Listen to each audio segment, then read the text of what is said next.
Bienvenido al episodio número 13 de Los Héroes de la Fuerza. Mi nombre es Jorge Pérez Córdoba y hoy tengo el inmenso placer de contar con Lucio Rubio, una persona que para mí no solamente es un powerlifter, un entrenador de powerlifting del equipo de Remote, sino que le considero un amigo. Creo que de la entrevista de hoy vas a poder aprender mucho en relación a la programación del entrenamiento, sobre la gestión de deportistas en competición y en general para ser un mejor powerlifter. De corazón, Lucio, muchas gracias por estar hoy aquí con todos nosotros. Seguro que aprendemos mucho de ti. Muy buenas, Jorge. ¿Qué tal? Bueno, pues lo primero, muchísimas gracias por la invitación a tu podcast. La verdad que es un podcast muy interesante. Y nada, un placer. Creo que vamos a tener una conversación muy interesante. Al final, como ya has dicho, nos conocemos desde hace tiempo. Empezamos en el powerlifting, bueno, si no a la vez, yo un poquito más tarde. Y podemos tener una conversación muy interesante sobre el powerlifting actual, sobre cómo ha ido evolucionando todo a lo largo de los años y creo que puede ser muy interesante. Así que, como te digo, muchísimas gracias por la invitación y un placer estar aquí. Para ir calentando y entrando un poco en faena, me gustaría preguntarte quién es Lucio y qué relación tiene con el powerlifting. Que nos cuentes un poquito cómo empezaste con este deporte. Bueno, pues Lucio es un entrenador y un atleta de powerlifting. A día de hoy es más entrenador que atleta, aunque lo seguimos intentando. Formo parte del equipo de PRMode, que actualmente somos un equipo que nos dedicamos al powerlifting de competición. Y bueno, como te digo, es un trabajo que actualmente me completa el 24%, o sea, las 24 horas del día, el 100% de mi trabajo. Y actualmente a lo que me dedico. O sea, soy entrenador de powerlifting, soy atleta, o por lo menos lo intento cuando me deja la situación. Y bueno, en cuanto a cuándo empecé por la época de 2015-2016, la época realmente en la que, bueno, habíamos unos pocos locos que levantábamos hierro. Entre los que básicamente estabas tú, pues yo recuerdo a Guille Power, recuerdo pues a toda esa gente que estábamos por ahí, Adri Rau, y la verdad que bueno, en esa época fue cuando empecé. Realmente el primer entrenador que tuve, que si la gente no lo sabe, fuiste tú el primer entrenador que tuve, o sea que por 2017, 2018 fue cuando empecé a tomármelo más en serio y me puse en tus manos. Y bueno, desde ahí pues han pasado ya unos cuantos años, hemos crecido un poco. Yo era un chavalín con 18 o 19 años y bueno, pues a día de hoy, mañana ya cumplo 26. Empezamos la carrera hacia los 30 y el powerlifting ha evolucionado mucho. O sea que bueno, eso es más o menos cómo empecé este deporte. Y Lucio, a lo largo de todos estos años, para que las personas que nos están escuchando te conozcan un poquito mejor aún, ¿cuáles han sido hasta el momento tus mejores marcas en competición y en entrenamiento? Y de todos estos levantamientos, ¿cuáles son los que recuerdas con más cariño?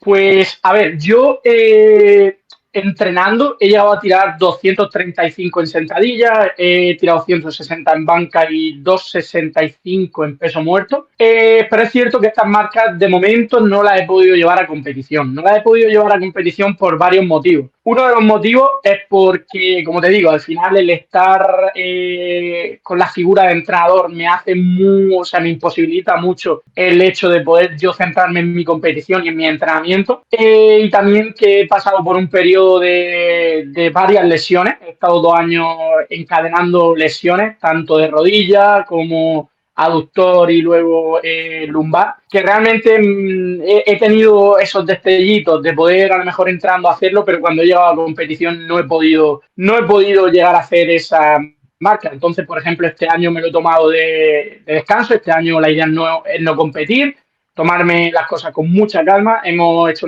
una sucesión de bloques sin subir la intensidad más de RP 7 o 8 como mucho, y parece que la cosa ahora mismo va muy bien junto a mi entrenador Diego Rix, y como te digo, la verdad que ahora mismo bastante bien en ese aspecto, buscando volver a competir y poder hacer las marcas que queremos en competición, marca mínima, y ya irnos al nacional. Seguro que lo consigues. Y de todos estos levantamientos que me has contado, tanto entrenando como compitiendo, ¿hay alguno que guardes con más cariño? Yo, por ejemplo, recuerdo verte algún peso muerto que lo celebrabas en plan, ¡buah! De volverte loco, increíble. Sí.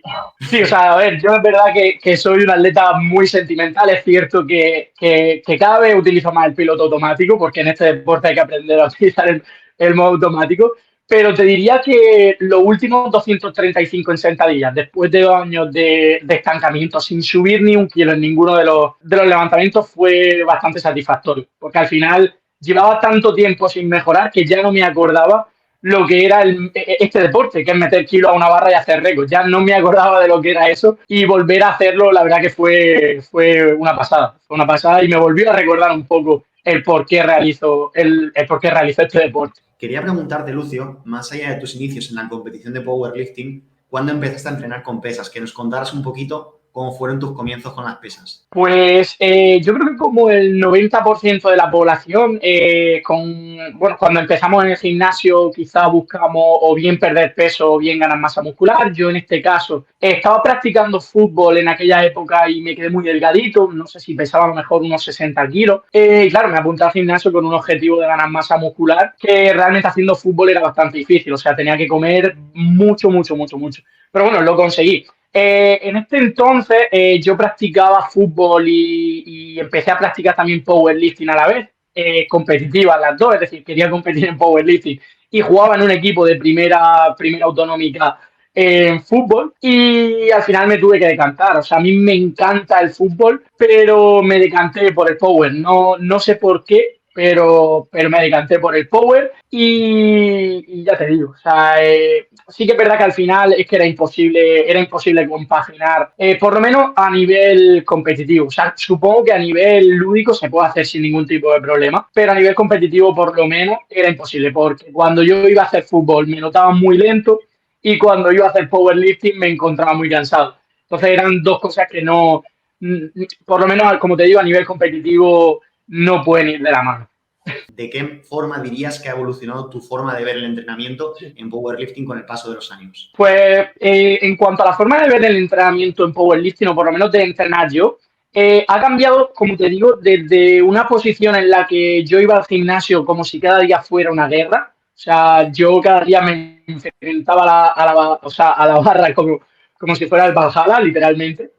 A nivel emocional, a nivel de esto es un todo o nada. Pero cuando esa motivación ya no es lo que realmente te lleva a entrenar, también es cierto bueno, que también me lo llevaba mucho a la vida personal. O sea, yo un mal entreno me lo llevaba a mi vida personal y estaba cabreado todo el día. Y creo que sobre todo a nivel mental es lo que más he evolucionado, porque las ganas siguen siendo las mismas de mejorar, pero a nivel de cómo tratar el entrenamiento o cómo tratar los kilos, simplemente me emociono si me tengo que emocionar en el momento, pero intento dejar la mochila de los entrenamientos, o por lo menos de mi progreso, fuera, o sea, en el gimnasio. Intentar no llevarlo a mi trabajo, no llevarlo a mi vida personal, porque realmente es una cosa que si te lleva a tu casa, es un deporte que puede ser bastante difícil. O sea, es un deporte, como tú ya sabrás, que te puede dar más inconvenientes que beneficios si lo haces de esa forma.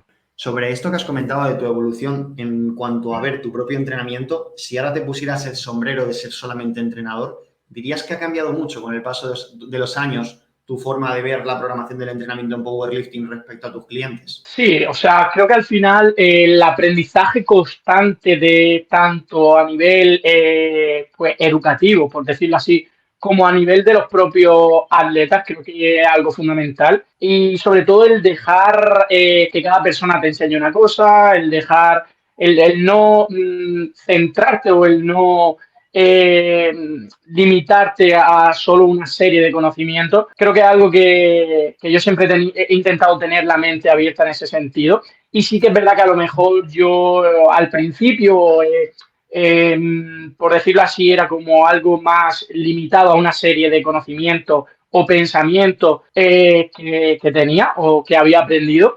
Y creo que a lo largo del tiempo he ido dejándome llevar más un poquito por toda esa información emergente o por todo ese conocimiento emergente que he ido aprendiendo a lo largo de los años, desde una posición quizá más cerrada, desde un pensamiento más cerrado, hasta una posición más abierta donde todo tiene cabida en función del momento, en función del contexto, en función de la persona. Y bueno, creo que al final, sobre todo, ese ha sido el cambio más grande. Desde un paradigma más cerrado hacia un paradigma bastante más abierto donde todo tiene posibilidad en función del contexto. Y ahora que has hablado, Lucio, de esa información emergente, quería hacerte una pregunta en relación a las estrategias emergentes, porque hasta donde sé, dentro del equipo de P-Remote utilizáis mucho esta metodología para programar a vuestros deportistas de powerlifting, por lo que quería preguntarte qué es para ti las estrategias emergentes y también qué es para ti o cómo aplicas la autorregulación dentro del trabajo con tus atletas. Bueno, las estrategias emergentes como tal son un marco de trabajo teórico en el que, como su propio nombre indica, planificamos o programamos al atleta en función de esa información emergente que tenemos, en cuanto a variables de entrenamiento, en cuanto a modelos de respuesta. Analizamos y cuantificamos todas estas respuestas. Pero sí que es cierto que quizás muchas veces las estrategias emergentes o bien no se han entendido o se han querido entender de una forma que quizás no era la correcta. Es que hay que diferenciar entre lo que es estrategia emergente y lo que es RTS como tal. Al final, en mi opinión, RTS no deja de ser un modelo o una escuela de entrenamiento que tiene unas bases muy asentadas, como puede ser el trabajo por RP, quizá el trabajo más a corto plazo. Y por lo menos yo creo que mis compañeros, tanto Diego como José, también lo ven así, ven las estrategias emergentes como una caja de herramientas donde analizamos la respuesta del atleta, donde tenemos en cuenta todo su contexto en cuanto a variables, ya sea a nivel de fatiga, a nivel de recuperación, a nivel de motivación, de alimentación, de estrés en su día a día. Y no solo nos basamos en lo que puede llegarse a ver como RTS en general, también estamos, como te digo, abiertos a otras escuelas, a otros métodos, a otros modelos de planificación.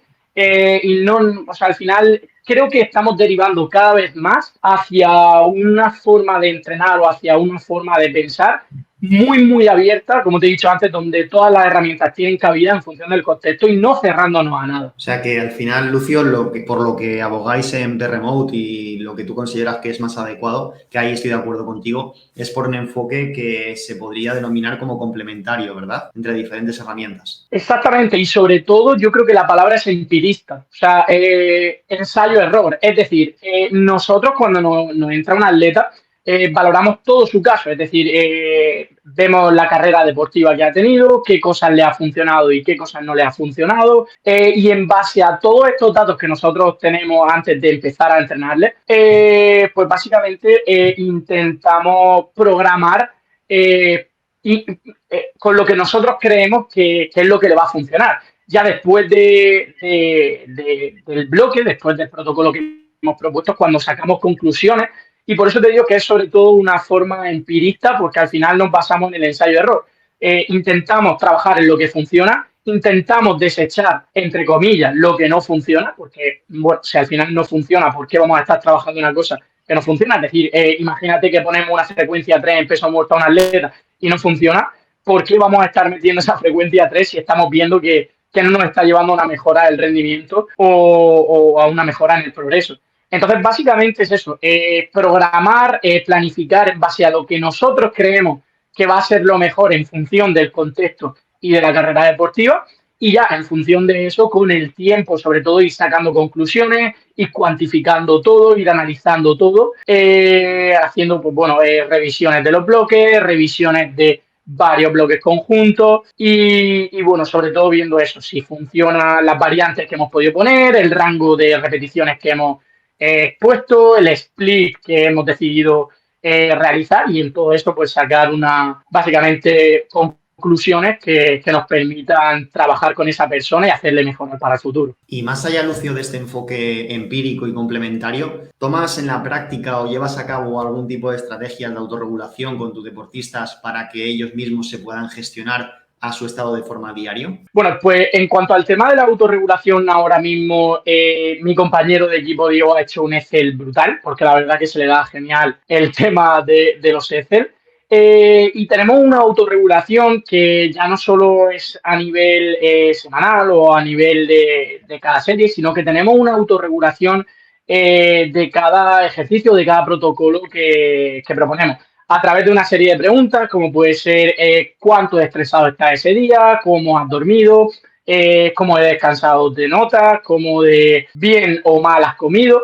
Y a partir de esas preguntas, que las hacemos en una valoración, nosotros te sugerimos una carga en torno a tu 1RM que puede venir también asociado a un porcentaje de ese 1RM o asociado también a un RP o a un RIR. Entonces, intentamos siempre llevar la autorregulación ya no solo, como te digo, a cada serie, sino a cada ejercicio que proponemos para que pueda autorregularte en función de todas estas variables que muchas veces se olvidan y que creemos que al final es parte fundamental de lo que tú hagas en el gimnasio, lo que hagas fuera de él. O sea que en cuanto a autorregulación también se pueden utilizar diferentes protocolos como puede ser una pérdida del porcentaje de ese 1RM, se puede utilizar también, pues bueno, tú lo sabes perfectamente, la velocidad de ejecución. Es cierto que nosotros no trabajamos con ello, aunque Diego creo que en algunos de sus atletas sí que ha trabajado con ello alguna vez. Y bueno, básicamente eso, una conclusión que cada vez estamos sacando más es que el trabajo a carga submáxima puede venir muy bien para una buena sucesión de bloques, una buena secuencia de bloques en este caso, y trabajar en un rango de RP 4, 5, 6, 7 durante todo el bloque, tanto en top set como en back off o en ramp up o cualquier protocolo que quieras poner, la verdad que está funcionando bastante bien. Quiero ahora ponerte, Lucio, en la situación, una pregunta, que es la de que imagines que tienes una máquina del tiempo y puedes ir atrás a conocer a Lucio, que empezó a hacer powerlifting en ese 2015-2016. ¿Qué consejos sobre entrenamiento y sobre gestión de la competición le darías? Pues realmente es una pregunta difícil. O sea, lo fácil sería decirte que si estoy en el sitio que estoy ahora mismo es gracias a ese Lucio. O sea, ese Lucio cometió muchos errores, pero también supongo que haría cosas bien si a día de hoy está haciendo o está en el trabajo que realmente le gusta. Entonces yo le diría que siga siendo como es. O sea, le diría que al final yo creo que siempre me considero una persona humilde. O sea, supongo que este tipo de cosas las debe decir la gente, pero siempre he intentado tratar a todo el mundo por igual, nunca he endiosado a nadie o nunca he menospreciado a nadie por tener más total o menos total o más sentadilla o menos sentadilla, y que seguramente también tendría muchas cosas malas, como te he dicho, el ser tan sentimental a la hora de vivir este deporte probablemente es una cosa que intentaría cambiar, es una cosa que intentaría cambiar porque muchas veces me ha jugado malas pasadas de estar de mal humor, de tener malos días, malas semanas, por no tener el rendimiento que yo quería.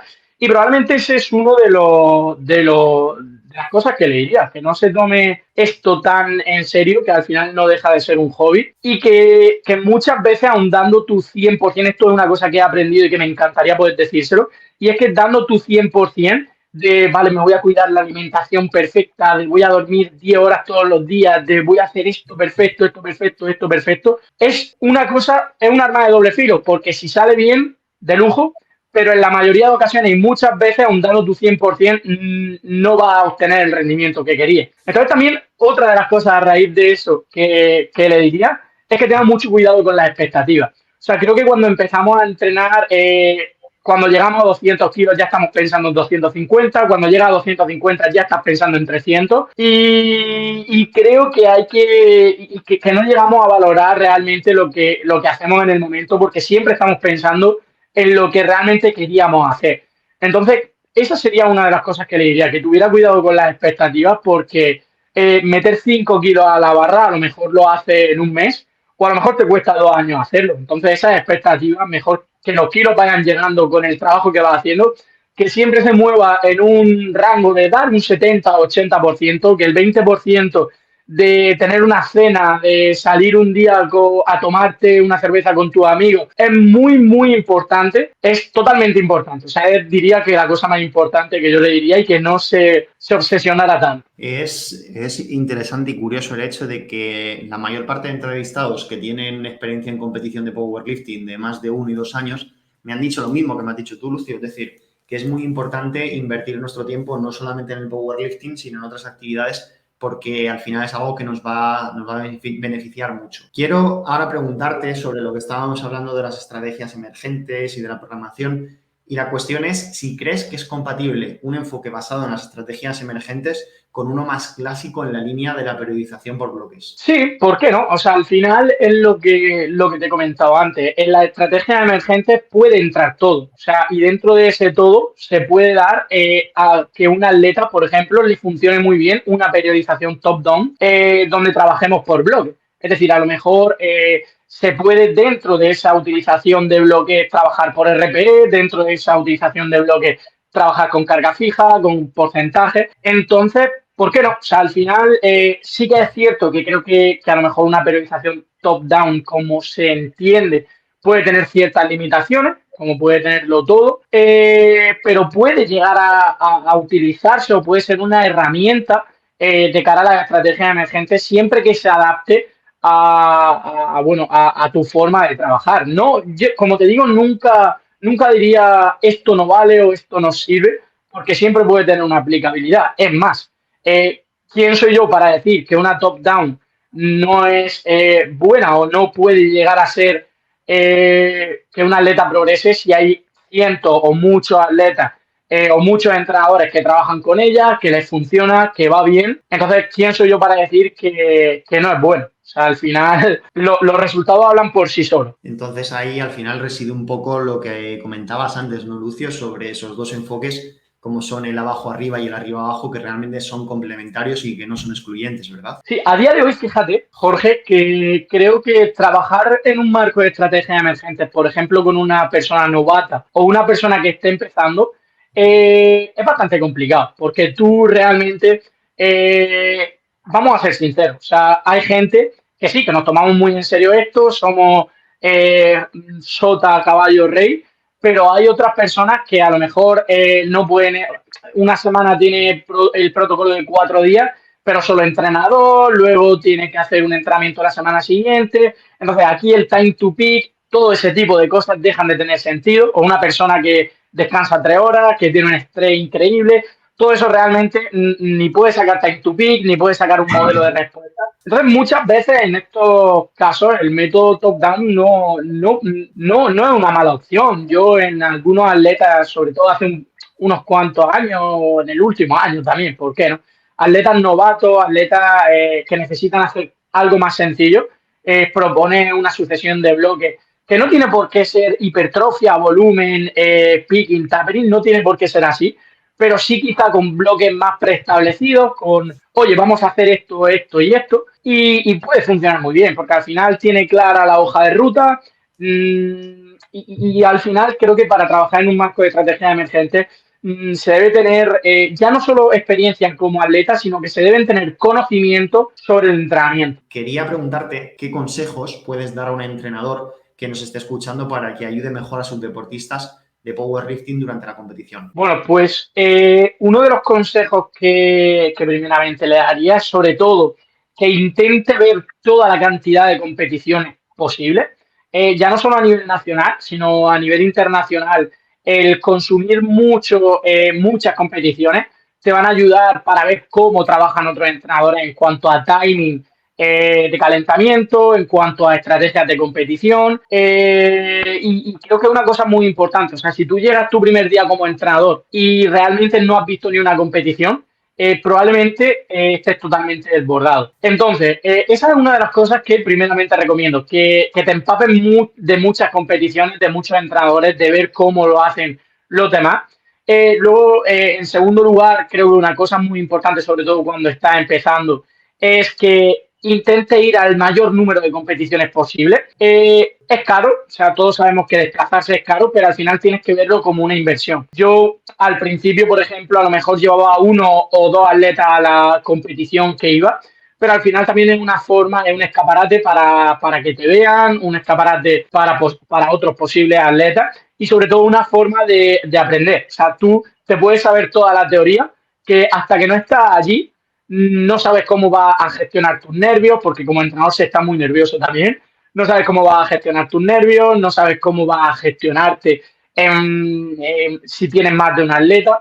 Entonces, eso, que lo hagas de forma empírica, o sea, que vayas allí, que tenga errores, por supuesto, y que los vayas mejorando competición a competición. Y en tercer lugar, una cosa fundamental es que te aprendas el reglamento. O sea, tú no puedes llegar a la competición, no saber que tienes que medir la altura, no saber cuándo es la hora del pesaje, todo este tipo de cosas es muy, muy importante. Ya para acabar también, yo, por ejemplo, lo que hago es, si por ejemplo tengo una competición viernes, sábado y domingo, miércoles y jueves, me la dedico a planificar todo. Es decir, a esta hora se pesa tal atleta, a esta hora ya tenemos que estar calentando.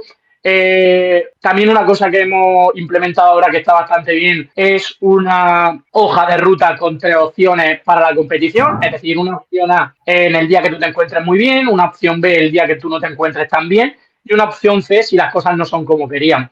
Todo esto también con una hoja donde el atleta me pone sus aproximaciones para yo simplemente pues decirle, oye, calienta aquí, calienta en este minuto, en 5 minutos tira y en 4 minutos tienes el open. Entonces, cuando tú tienes todo esto bajo control, tienes todo el timing bajo control y sobre todo tienes la experiencia de esos campeonatos que te he hablado, te sabes el reglamento, ya todo va un poco sobre la marcha. Que esto necesita tiempo. O sea, yo hace 2 años, 3 años a lo mejor no tenía la soltura que tengo ahora, pero eso lo hace la experiencia y el tiempo.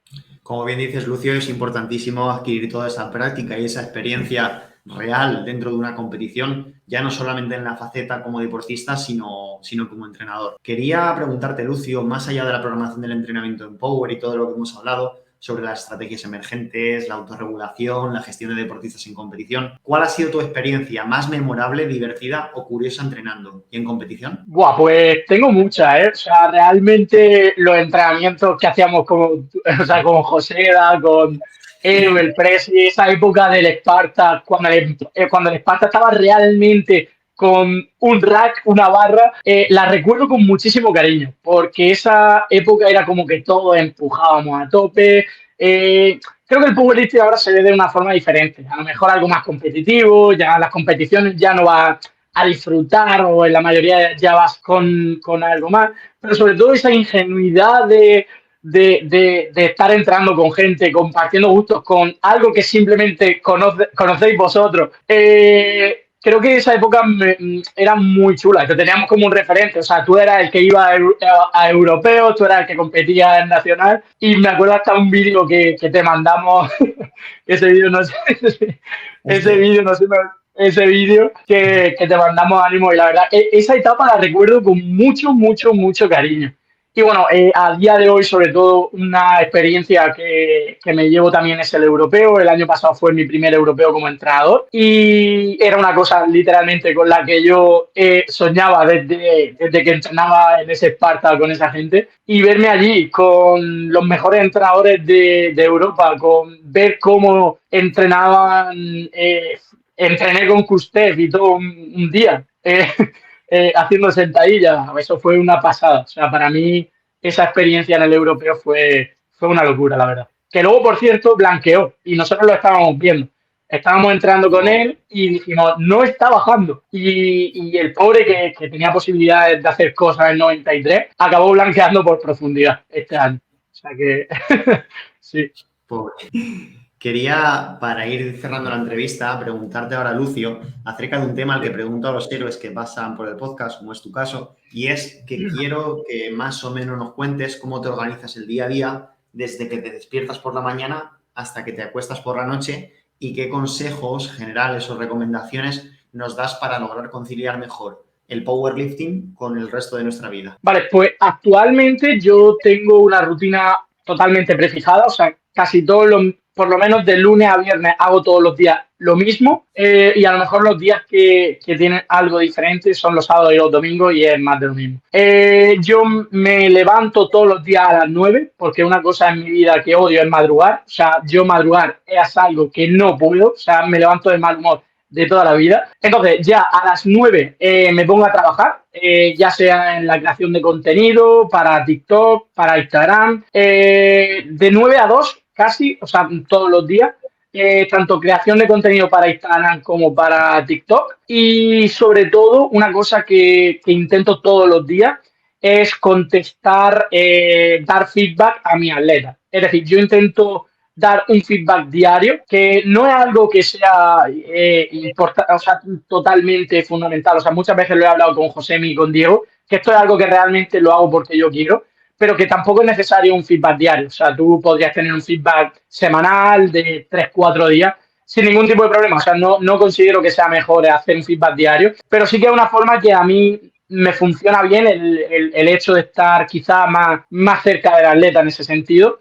y es una cosa que intento hacer. Luego, pues como duermo la siesta también es fundamental para mí. Y ya por la tarde también dedico un ratito, sobre todo de las 4:30 a las 6:30, para de nuevo crear contenido o hacer algo que tenga que hacer en ese día.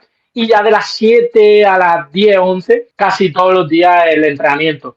Esto lo hago de lunes a viernes, luego los sábados intento no hacer nada. Los sábados es día destinado a pasear, a ir a la playa, a estar con mis amigos. Sábado intento no hacer absolutamente nada, no coger el móvil, simplemente un día de descanso. Y el domingo que me lo paso desde que me levanto hasta las 2 3 de la mañana trabajando en planificación, la verdad. Y dentro de todo de toda, digamos, esa estructura de tu microciclo semanal de trabajo, por así decirlo, ¿qué recomendaciones o hay alguna pauta o algo que hayas aprendido que crees que quien nos está escuchando puede aplicar para ser más productivo en su día a día? Bueno, yo una cosa que he implementado sobre todo es, bueno, muchas veces me han aconsejado, Lucio, tienes que tener un móvil para el trabajo y otro móvil para el WhatsApp. Yo eso realmente no lo hago, ¿vale? O sea, realmente no lo hago porque yo, por ejemplo, digo, a las 9 voy a contestar el último audio y si a las 9:01 me dice algo, yo ya no voy a responder, ¿vale? O sea, yo intento que haya unos límites, poner unos límites en cuanto a horas, que tú me puedes pasar los vídeos y el feedback cuando quieras, pero ya sabes que yo te voy a responder a X hora o hay la posibilidad de que yo te responda a esa X hora.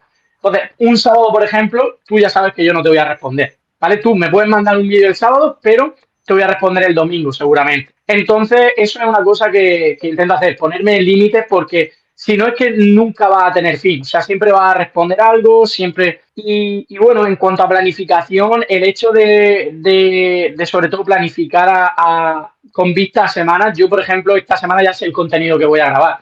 Viernes o domingo intento decir, bueno, pues voy a grabar esto, y una vez que lo tengo planificado, una vez que lo tengo escrito, yo soy muy antiguo en ese sentido, lo escribo todo a mano en una libreta, tengo 200 libretas.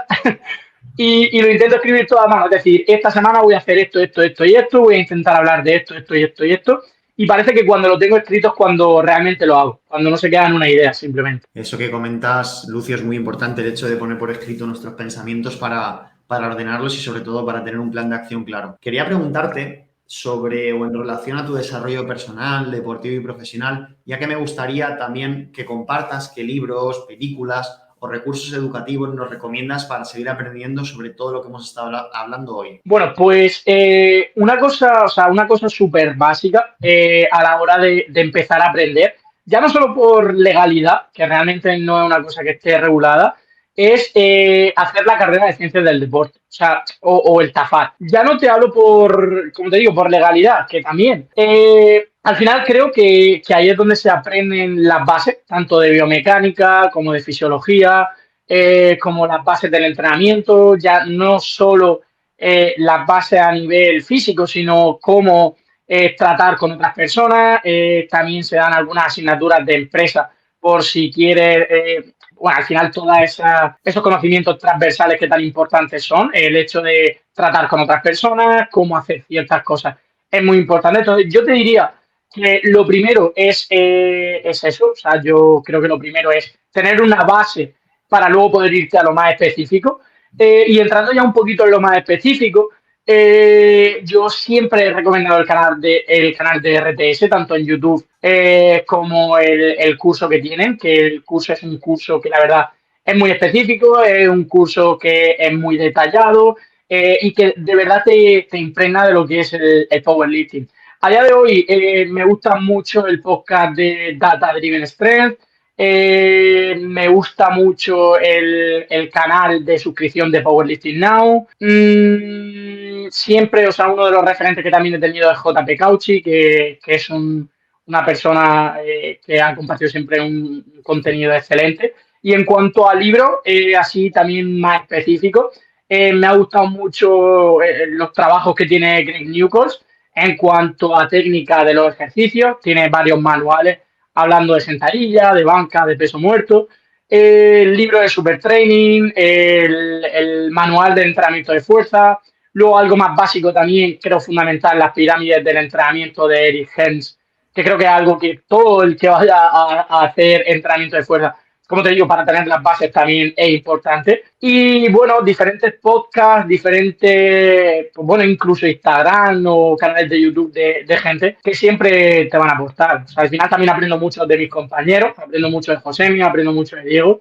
Y pronto vamos a sacar, bueno, ya un poco de publicidad ya que estoy, vamos a sacar algo muy chulo en base a series de vídeo muy específicos, muy explicativos, que creo que puede llegar a gustar a la gente y sobre todo a los entrenadores que estén empezando. Qué bueno, Lucio. ¿Y cómo, digamos, resumirías en una frase el mensaje clave o el supermensaje que quieres que quien nos está escuchando se lleve a casa? Pues que te diría que si el powerlifting es algo que te gusta, que sigas, que aunque vengan épocas malas, épocas de estancamiento, lesiones, al final siempre te brinda esa felicidad y te brinda ese sentimiento de superación y ese sentimiento de progreso, que al final es lo que nos hace estar vivos en este deporte y por lo que nos levantamos cada día. A mí la sensación de sentir que progreso y de sentir que he mejorado en la vida y en el powerlifting es la mejor sensación que me llevo a casa, vamos, sin lugar a dudas. Totalmente de acuerdo contigo, es una sensación indescriptible. ¿Dónde podemos encontrarte, Lucio, y seguirte en redes sociales para seguir aprendiendo más contigo? Bueno, pues el nombre que tengo en redes sociales es Lucio Rubio Coach. Podéis seguirme ahí tanto por Instagram, que suelo hacer un contenido más enfocado a mi atleta y quizá a contenido más específico de divulgación de powerlifting. Y luego por TikTok, que la tengo como una red social que quizás es menos seria, por así decirlo, donde quizás sí que es verdad que busco un público más amplio, tanto ya no solo como atletas de competición, sino que todo el mundo que quiera empezar en el powerlifting sepa lo que es, sepa cómo introducirse, sepa cómo empezar desde cero. Y bueno, pues allí también nos echamos unas risas de vez en cuando, comentamos muchas cosas. O sea que TikTok, ya te digo, podéis encontrarme por ahí también, que es un contenido menos serio, pero que no deja de ser un contenido currado, elaborado y que puede servir también a mucha gente. Estupendo, Lucio. Muchas gracias de corazón por haber estado aquí hoy. Estoy muy contento con la entrevista. Pienso que hemos aprendido mucho con todo lo que nos has contado y te agradezco de corazón que nos hayas dedicado tu tiempo. Pues nada, Jorge, que muchísimas gracias por invitarme al podcast. Ya sabes que si el Lucio hace 5 o 6 años hubiera sabido que hubiera estado hoy aquí, hubiera sido el día más feliz de su vida.